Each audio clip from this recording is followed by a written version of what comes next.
我活了99年，在这个漫长的近1个世纪里，我有幸见过这世上无数的聪明人，他们拥有着令你们所有人羡慕的学历背景，他们是顶尖商学院的精英，是著名法学院的高材生，是那些手里拿着手术刀挽救生命的杰出医生。按照世俗的标准，他们毫无疑问是站在人类金字塔尖的那群人。他们的智商测试结果往往高达140、150，甚至更高。他们的大脑处理信息的速度就像是最先进的超级计算机。按理说，这群人应该垄断这个世界上所有的财富。如果赚钱是一场智力测验，那富豪榜上应该挤满了数学教授和逻辑学家。可事实恰恰相反，在这个残酷的金融丛林里，我见过太多聪明绝顶的人输得一败涂地。我见过有的在40岁年富力强时突然破产，妻离子散；有的在即将退休，本该安享晚年时依然背负着沉重的债务，不得不重新出去工作。有的甚至因为一次极其愚蠢的决策，让一生的积蓄在几天之内化为乌有。如果你问我为什么上帝给了他们最好的大脑，却没给他们与之匹配的财富，我会告诉你一个残酷的真相：在投资这个游戏里，智商从来不是你的优势，有时候它甚至是你要命的劣势。这就是我所说的高智商的诅咒。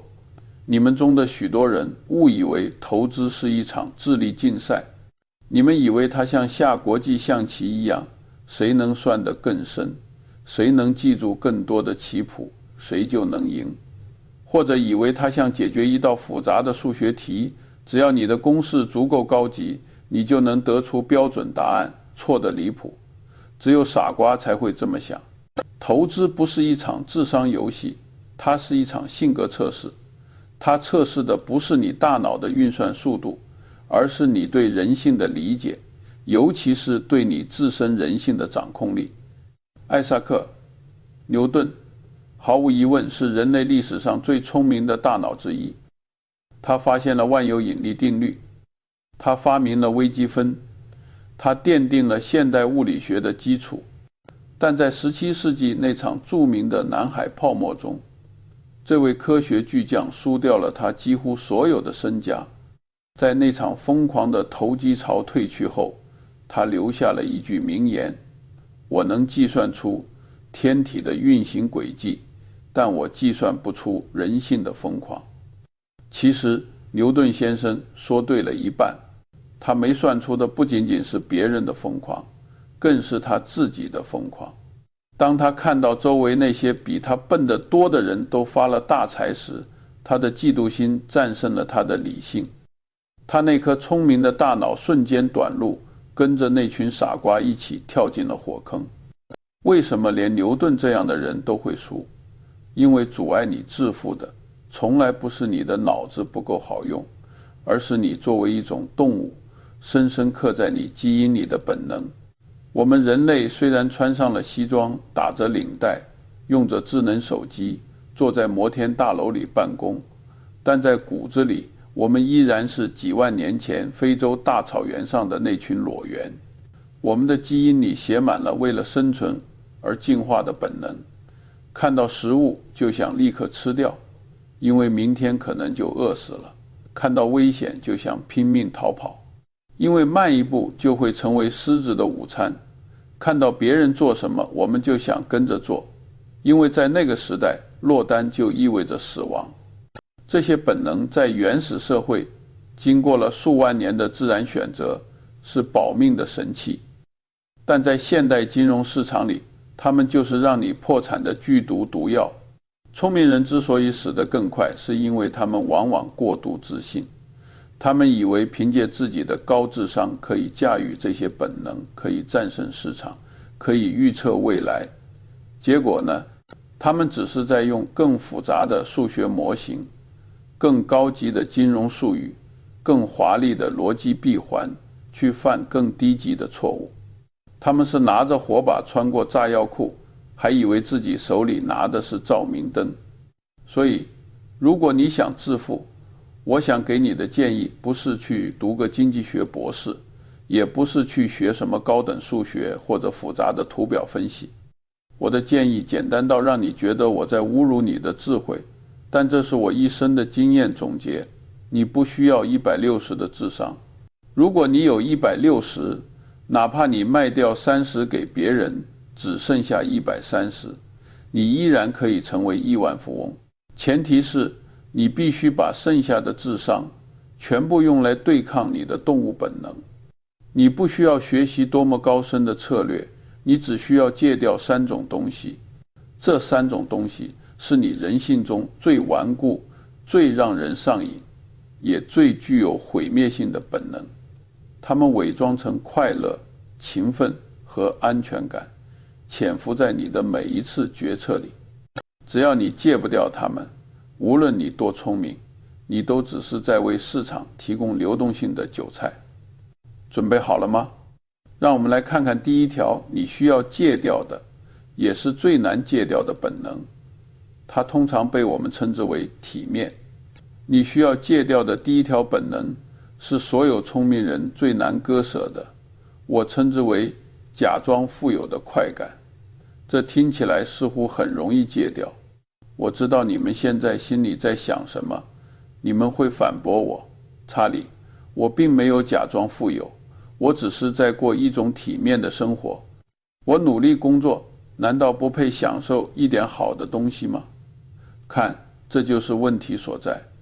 聪明人最擅长的一件事，就是给自己的愚蠢行为找一个完美的理由。心理学上把这叫做合理化。你们把这种行为称为体面，称为生活品质，或者称为对自己辛苦工作的奖励。但在我的字典里，这只有2个字：伪装。我年轻时在洛杉矶当律师，周围全是高智商的精英，他们从名校毕业，在顶级的律所工作，年薪不菲。按理说，他们应该是最先实现财务自由的一批人。可是我发现了一个奇怪的现象，这些高收入的律师、医生、企业高管，往往也是财务状况最脆弱的一群人。他们就像是在走钢丝，虽然手里拿着平衡杆，但脚下就是万丈深渊。他们住着比自己实际负担能力更大的房子，仅仅因为那个街区的邮政编码听起来更尊贵。他们开着每3年就换一次的名贵跑车，仅仅因为那是成功人士的标配。他们把孩子送到最昂贵的私立学校，参加各种昂贵的俱乐部。每当他们获得加薪，或者赢得一笔奖金，或者打赢一场官司，他们的第一反应不是把钱存下来去投资，不是去购买那些能产生现金流的资产，而是立刻升级他们的生活方式。他们觉得，既然我是精英，我就应该过精英的生活。我的车必须配得上我的身份，我的西装必须是定制的，我的聚会必须在最高级的餐厅。这不仅仅是消费，这是一种生物学上的信号释放。他们在向世界，也向自己证明，我很成功，我比别人强。这种想要展示自己比别人优越的本能，深植于我们的基因之中。在原始部落里，地位高的人拥有更多的食物和配偶，所以我们天生就渴望通过展示资源来获取地位。但是，这种本能在现代社会变成了一个巨大的陷阱，我把它称为享乐跑步机。你跑得越快，你需要的速度就越快，你永远停不下来。你买了一辆豪车，突然发现你那普通的房子配不上这辆车了，于是你换了大房子，你发现旧家具配不上新客厅了，于是你换了全套家具，然后你发现你的邻居都去欧洲度假，你也不能落后。这是一种无止境的循环。我认识一位非常出色的外科医生，他在手术台上是天才，手稳得像岩石一样，但在理财上他是个彻头彻尾的白痴。他每年的收入超过50万美元，那是几十年前的50万，那是一笔巨款，但他没有任何积蓄。有一次，他甚至不得不向我借钱周转，因为他那栋海边别墅的维护费和游艇的贷款压得他喘不过气来。他问我，查理，我明明赚了这么多钱，为什么还是感觉像在走钢丝？为什么我不敢停下来休息一天？我告诉他，因为你买的不是资产，你买的是别人的羡慕。你花掉的每一分钱都是为了维持一个富人的幻觉。你以为你在享受财富，其实你是在被财富奴役。真正的富有和看起来富有是完全两码事。看起来富有意味着你要花大量的钱去维持那个光鲜的外表，那需要高昂的现金流持续流出。而真正的富有意味着你拥有大量的资产，这些资产在你看不到的地方静悄悄的日复一日的为你生钱，那需要你把现金流节流下来。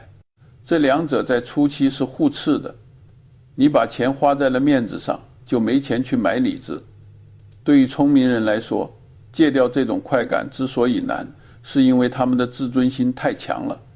他们受不了被别人看低，他们受不了在同学聚会上自己开的车比当年的差生还要便宜，他们受不了别人那种你混得好像不如我的眼神。这就引出了芒格心理学中一个最愚蠢的误判倾向——妒忌和羡慕倾向。我说过，嫉妒是所有罪恶中最愚蠢的，因为它甚至是唯一没有任何乐趣的罪恶。你暴饮暴食还能尝到美味，你懒惰还能感到舒服，唯独嫉妒，除了让你痛苦，让你心里像吞了酸葡萄一样难受，带不来任何好处。当你为了攀比而消费时，你实际上是在把你的财务控制权交到了别人手里。你是因为邻居买了新车而买车，不是因为你需要；你是因为同事换了房而换房，不是因为你住不下。你不是在过自己的人生，你是在过别人期待你过的人生，或者是为了让别人高看一眼的人生。如果你想致富，你必须动用你的理性，冷酷地切除这种本能，就像外科医生切除肿瘤一样。你必须学会一种只有极少数智者才能掌握的能力：不在乎。不在乎别人怎么看你的车，不在乎别人怎么看你的衣服，不在乎别人怎么评价你的生活方式。我的老搭档沃伦·巴菲特到现在还住在他1958年买的房子里。那个房子在奥马哈一个普通的街区，没有围墙，没有保镖。他喝可乐，吃汉堡，开着一辆普通的凯迪拉克。他不需要通过消费来证明他是巴菲特，因为他知道真正的地位来自于你脑子里的智慧和你账户里的资产，而不是你身上穿的名牌。当你戒掉了这种假装富有的快感，你会发现一种前所未有的自由。你不再需要为了维持某种虚假的形象而拼命工作，你不再是银行贷款的奴隶，你存下的每一块钱都变成了你的士兵，他们不吃不喝，24小时为你工作，去攻占更多的领土。这就是你需要迈出的第一步。这不需要高智商，只需要你放下那该死的虚荣心。如果你的生活方式需要你时刻向别人证明你过得很好，那你实际上过得一点都不好。真正的富足是内心的安静与笃定，但这也只是开始。戒掉了乱花钱的毛病后，你口袋里有了钱，你马上会面临第二个更危险的本能。这个本能专门坑杀那些手里有点钱又觉得自己很聪明的投资者。当你手里有了锤子，你看什么都像钉子。当你手里有了钱，特别是当你觉得自己智商很高的时候，你就会产生一种无法抑制的冲动，我要做点什么，我不能让钱闲着，我必须发挥我的才智。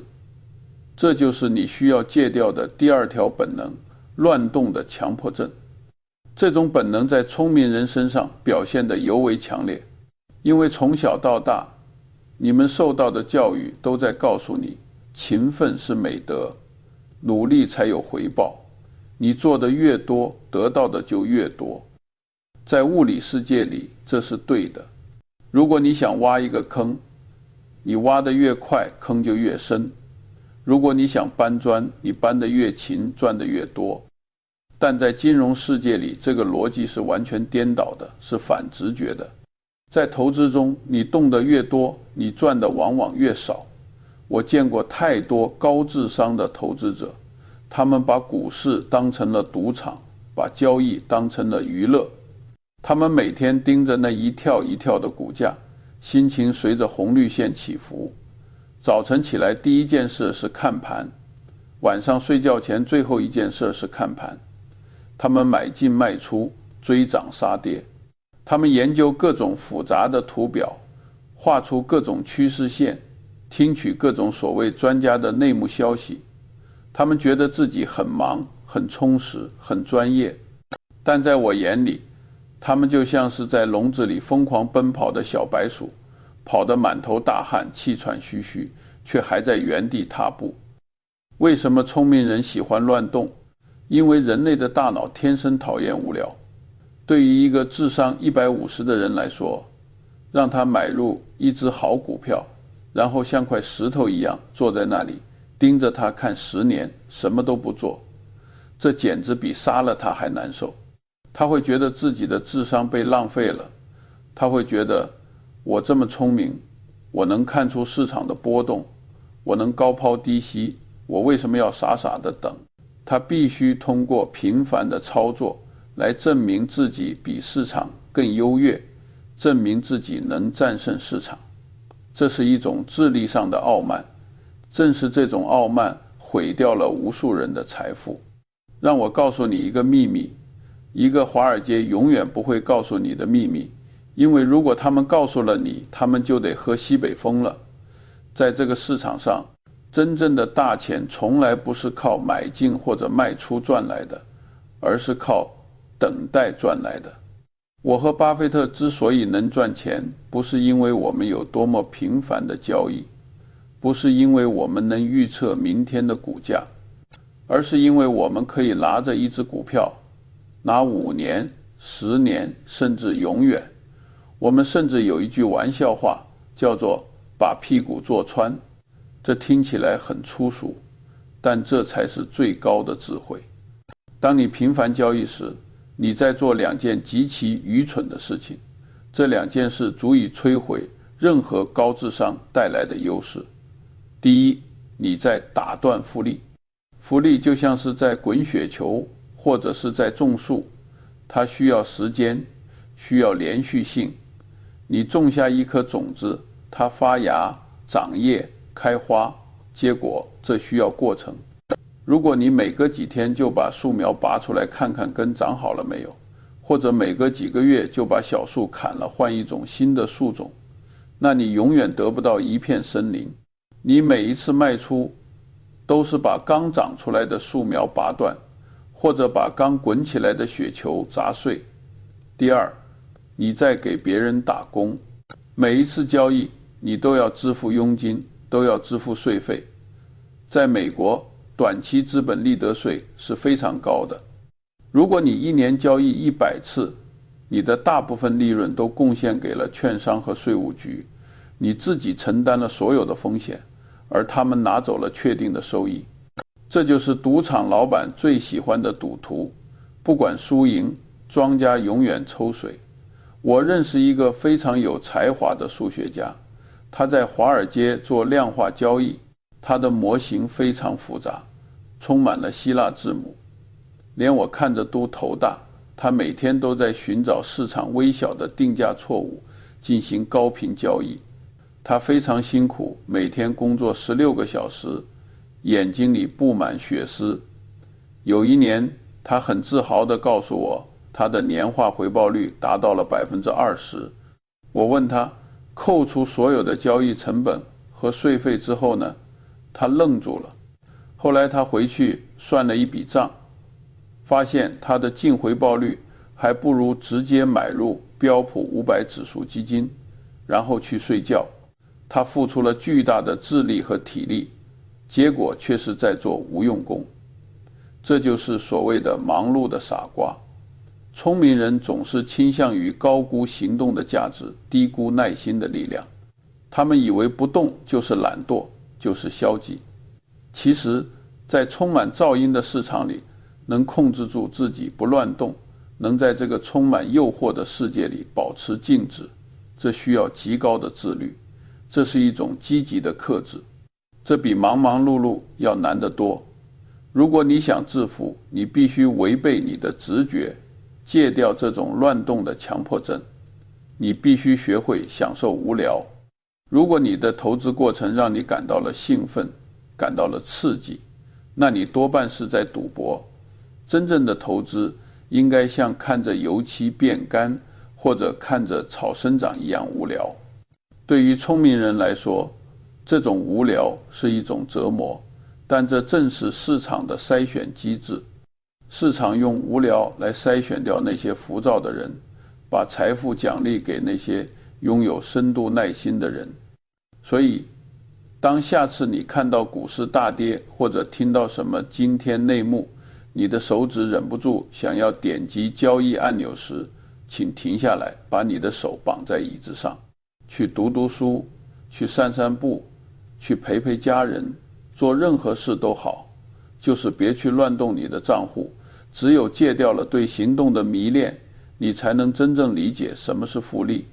但这还不够，即使你学会了节俭，学会了不动，还有第3个更深层的本能潜伏在你的基因深处，它专门在群体狂欢的时候发作，它能让最理性的人瞬间变成疯子。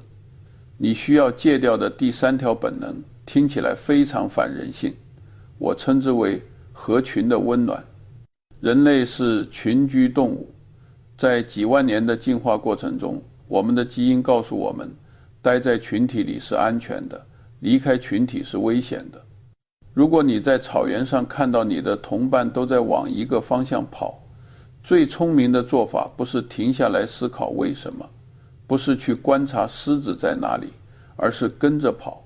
因为如果你不跑，你可能就被狮子吃掉了。思考的人死了，跟随的人活了下来。这种跟着大家做带来的安全感，深深地烙印在我们的脑子里，刻在我们的杏仁核上。我们渴望被认同，渴望和别人一样，渴望在群体中获得温暖。但在投资世界里，这种温暖就是死亡的征兆。我这辈子见过的最惨烈的亏损，往往不是因为那个人不懂分析，不是因为他算错了数据，而是因为他无法忍受独自一人的痛苦。想象一下这个场景，那是上世纪末的互联网狂潮，或者是前几年的加密货币热潮。你去参加一个晚宴，你的朋友、你的邻居，甚至帮你修剪草坪的园丁，都在谈论他们最近买的某只科技股或者某种虚拟货币。他们眉飞色舞地告诉你，他们在1个星期里赚了你1年才能赚到的钱。他们互相庆祝，互相吹捧，仿佛发现了一座金矿。而你，因为坚守价值投资的原则，因为看不懂那些疯狂的估值，你什么都没买。你手里握着现金，像个傻瓜一样坐在角落里。在那一刻，你感觉如何？你不会觉得自己是个智者，你会觉得自己是个失败者，你会感到一种深刻的被群体抛弃的恐惧。你会怀疑自己，难道是我想错了吗？难道世界真的变了吗？难道只有我一个人在错过这场盛宴吗？这就是芒格心理学中所说的社会认同倾向，这种心理压力是巨大的，它能扭曲你的现实感。即使是智商很高的人，在这种群体压力面前，智商也会瞬间归零。为了消除这种不合群的痛苦，为了重新获得那种温暖的感觉，你会背叛你的理智。你会对自己说，也许我也应该买一点，就一点点，万一他们是对的呢？就在你按下买入键的那一刻，你终于松了一口气，你不再孤单了，你和大家在一起了，你感到很安全。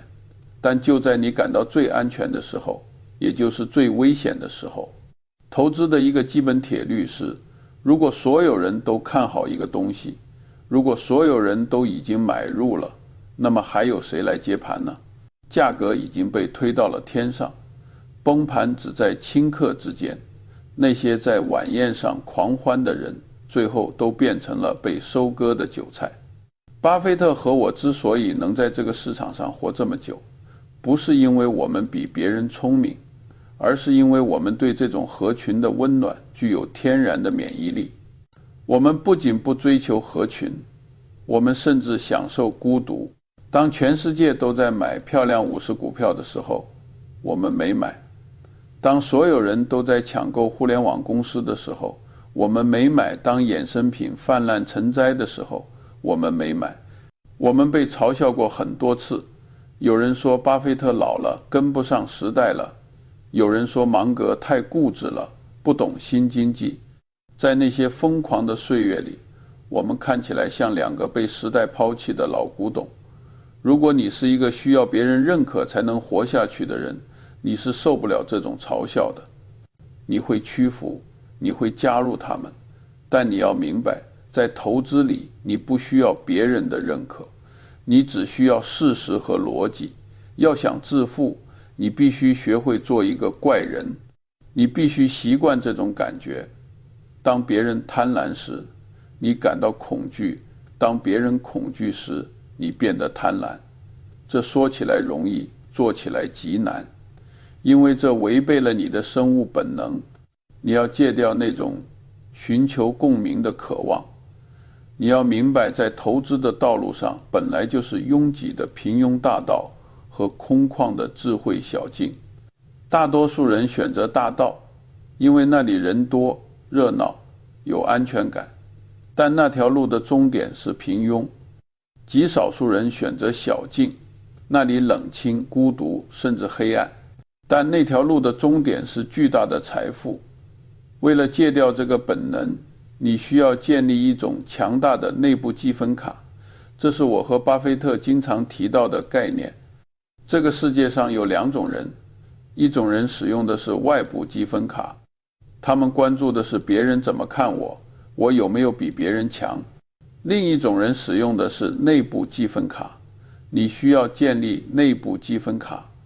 你只在乎你是否做了正确的事，你的逻辑是否严密，你的事实是否准确。至于别人怎么看，别人怎么做，那与你无关。如果事实证明我是对的，哪怕全世界都说我是错的，我也不在乎。如果事实证明我是错的，哪怕全世界都为我鼓掌，我也不会感到一丝快乐。这就是你需要的心理素质。当你能看着身边的人都在疯狂赚钱而无动于衷，仅仅因为你不理解那个东西，当你能在股市崩盘，所有人都在恐慌抛售时，冷静地买入你心仪已久的股票，那一刻你就真正戒掉了从众的本能。你不再是那群被狮子追着跑的羚羊，你变成了那个在山顶俯视全局的猎人。戒掉假装富有的快感，戒掉乱动的强迫症，戒掉合群的温暖。这3条就是横在普通人和富人之间的3座大山。但这还不是全部，即使你做到了这3点，你还需要最后一样东西来把这一切串联起来，形成一个坚不可摧的财富堡垒。当你戒掉了那3条本能，你会发现自己变得很奇怪。你不看那些热门的财经新闻了，你不参加那些热闹的投资沙龙了，你甚至不再关心邻居换了什么车，你变得孤独，但也变得清醒。这时候，你需要面对一个新的挑战：如何在这个充满噪音的世界里保持这种清醒？这个世界每天都在试图给你洗脑，电视上的专家、报纸上的头条、社交媒体上的大咖，他们都在大声喊叫，试图把他们的观点塞进你的脑子里。如果你照单全收，你的智商再高也没用，因为输入垃圾，输出的只能是垃圾。为了对抗这股洪流，你需要掌握一种特殊的思维方式。这是我这辈子用的最顺手的工具，我把它称为反转思维。这听起来很学术，其实很简单。那个著名的农夫谚语就是最好的解释。我只想知道我将来会死在哪里，这样我就永远不去那里。在投资和生活中，大多数聪明人都在试图寻找成功的秘诀。他们问我，查理，怎么才能赚大钱？我怎么才能找到下一个伟大的公司？我怎么才能在股市里战胜别人？这些问题很难，因为通往成功的路有千万条，而且充满了不确定性。你需要运气，需要时机，需要天赋。但是如果你反过来想呢？如果你问，我怎么才能确保自己亏钱？我怎么才能确保自己破产？我怎么才能确保自己过上悲惨的生活？这些问题的答案不仅简单，而且确定。要亏钱，你就去借钱炒股，去买你不懂的东西，去听信小道消息。要破产，你就去追求那种你负担不起的生活方式，去毫无节制地使用杠杆。要过得悲惨，你就去嫉妒，去怨恨，去随波逐流，去吸毒，去酗酒。当你列出了这张失败清单，你的任务就变得无比简单。只要避开清单上的所有选项，你就不可能失败。这就是独立思考的起点。不要试图变得聪明，要努力避免愚蠢。这听起来没有雄心壮志，对吧？但我告诉你，避免愚蠢比追求聪明要有效得多，也长久得多。我见过很多智商极高的人，他们做出了极其复杂的模型，试图预测市场的走势。他们觉得自己能算尽天机。著名的长期资本管理公司，那个由诺贝尔经济学奖得主组成的梦之队，在1998年差点搞垮了全球金融系统。为什么？因为他们太聪明了，聪明到认为自己不会犯错。他们算出了所有的概率，唯独没算出如果我的模型失效了怎么办。他们没有反转思维，所以他们没有安全边际。他们追求极致的效率，最后得到了极致的毁灭。而我和巴菲特，我们自认为没有那么聪明。我们总是先想这件事会在哪里出问题。如果最坏的情况发生，我们能活下来吗？我们总是假设自己是笨蛋，假设市场会发疯，假设运气会很差。正因为我们如此悲观地反过来想，所以我们在行动上非常保守。我们不借钱，我们留足现金，我们只在那种傻瓜都能看懂的好机会出现时才出手。结果呢？这种避免愚蠢的策略反而让我们成为了最聪明的人。这就像是一场漫长的障碍赛。聪明人试图用最优雅的姿势，最快的速度跨越每一个栏架。他们可能会赢得前100米，但只要绊倒一次，游戏就结束了。而我们只是看着那些栏架，心想，如果我不想摔倒，我就得抬高腿，或者干脆绕过去。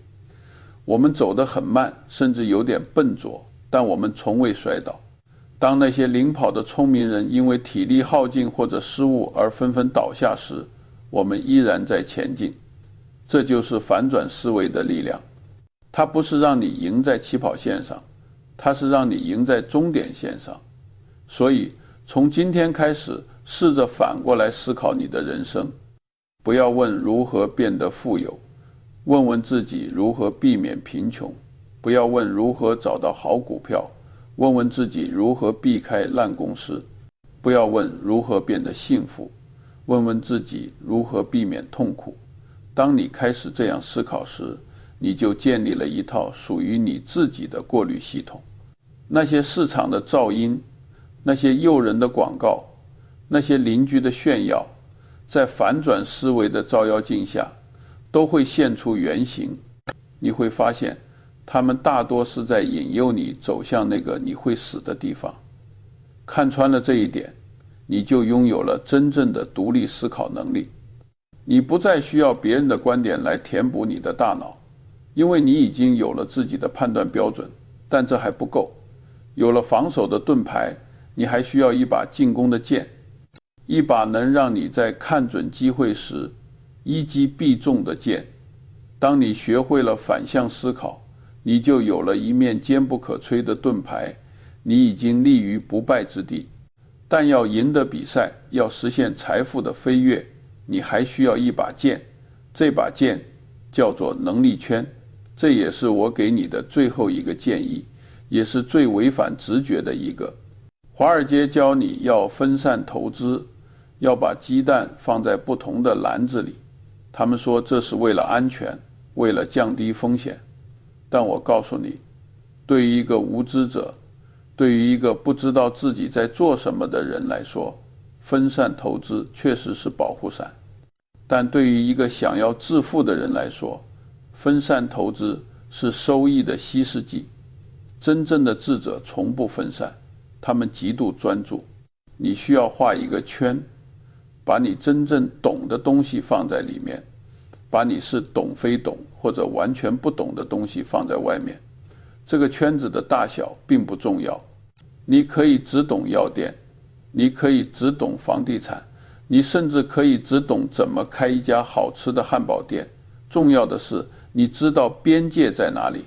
很多聪明人输就输在他们以为自己的圈子很大，大到可以覆盖整个世界。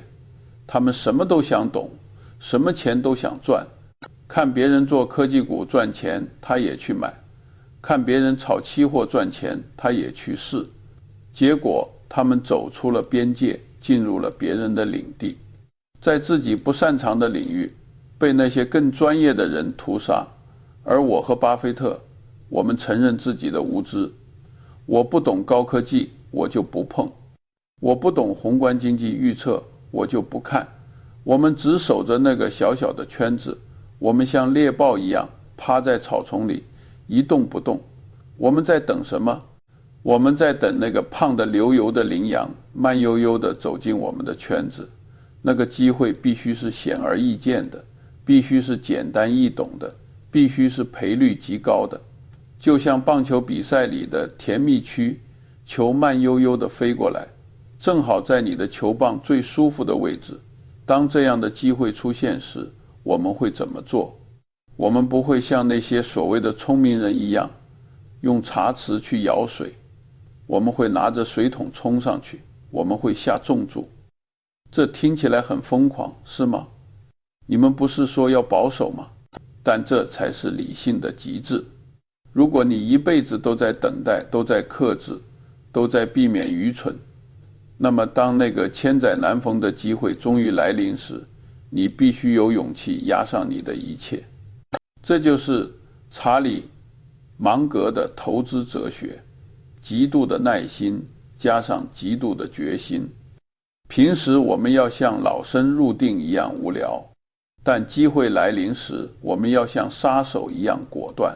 这种性格的张力才是致富的关键。他需要的不是计算速度，而是心理强度。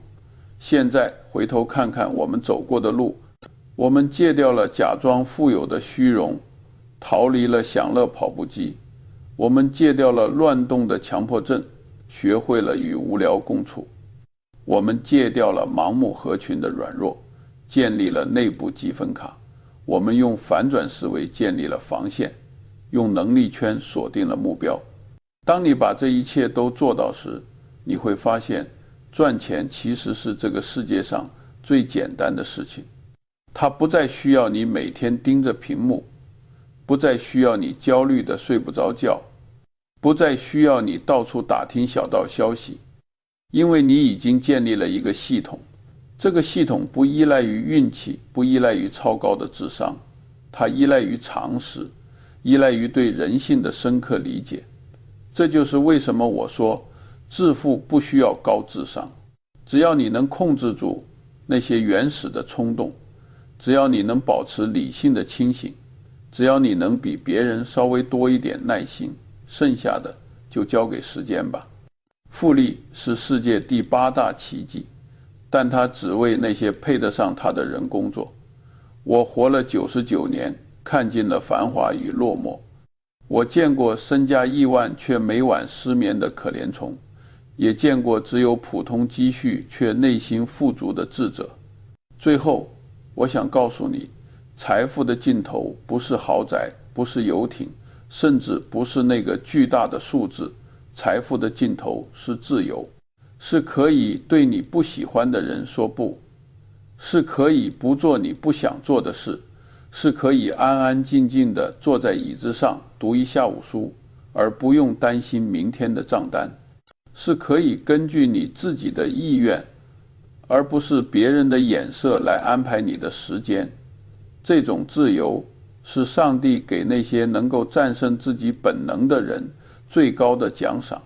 希望你也能赢得这份奖赏。我是查理·芒格。总是反过来想，